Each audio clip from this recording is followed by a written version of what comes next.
So matter എന്ന് പറഞ്ഞാൽ എന്താണ്? Anything that occupy space and has mass is called matter. Okay, അതായത് സ്ഥിതി ചെയ്യാൻ സ്ഥലം ആവശ്യമുള്ളതും മാസുള്ളതുമായ ഏതിനെയും എന്ത് പറയാം? ദ്രവ്യം എന്ന് പറയാം. ഓക്കെ, ദ്രവ്യം എന്ന് പറയുന്നത് അല്ലെങ്കിൽ മാറ്റർ എന്ന് പറയുന്നത് പ്രധാനമായിട്ടും എക്സിസ്റ്റ് ചെയ്യുന്നത് 3 സ്റ്റേറ്റിലാണ്. 3 state. Matter exist mainly in 3 state. ഏതൊക്കെയാണ്?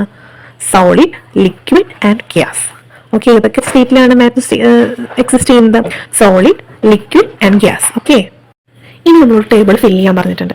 ഈ ടേബിളിൽ എന്താണെന്ന് വെച്ച് കഴിഞ്ഞാൽ ഈ മാറ്ററിൻ്റെ 3 സ്റ്റേറ്റുകളായിട്ട് ബന്ധപ്പെട്ടിട്ടുള്ള ഒരു ടേബിളാണ് കൊടുത്തിട്ടുള്ളത്. അത് നമ്മളോട് അതിൻ്റെ സവിശേഷത, അതിൻ്റെ പ്രോപ്പർട്ടി അനുസരിച്ച് ഏതിലാണ് അത് സ്യൂട്ടബിൾ ആവുന്നത്, ഖരത്തിൽ, ദ്രാവകത്തിൽ, വാതത്തിൽ ഏതിനൊക്കെയാണ് സ്യൂട്ടബിൾ ആവുന്നത് എന്ന് വെച്ചിട്ട് നമ്മൾ ടിക്ക് ചെയ്ത് കൊടുക്കാൻ പറഞ്ഞിട്ടുണ്ട്. ഓക്കെ, അനുയോജ്യമായവ ടിക്ക് ചെയ്ത് കൊടുക്കാൻ പറഞ്ഞിട്ടുണ്ട്.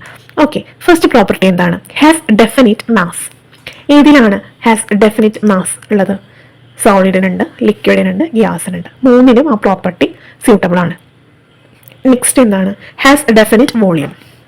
ഏത്? സോളിഡിനും ലിക്വിഡിനും എന്താണ്? ഡെഫിനിറ്റ് വോളിയം ഉണ്ട്, ഗ്യാസിന് ഇല്ല. Okay, has definite shape. ഏതാണ്? സോളിഡിന് ഡെഫിനിറ്റ് ഷേപ്പ് ഉണ്ട്, ലിക്വിഡിനുണ്ടോ? ഇല്ല. അത് ഏതിലാണ് ഇരിക്കുന്നത് അതിൻ്റെ ആ ഒരു ഷേപ്പാണ് സ്വീകരിക്കുന്നത്. ഗ്യാസിലാണെങ്കിലും ഇല്ല. ഓക്കെ, അപ്പോൾ ആ പ്രോപ്പർട്ടി വെച്ചിട്ട് ടിക്ക് ചെയ്ത് കൊടുത്തില്ലേ? അപ്പോൾ ഇതെല്ലാവരും ഫില്ല് ചെയ്തേക്കോട്ടോ.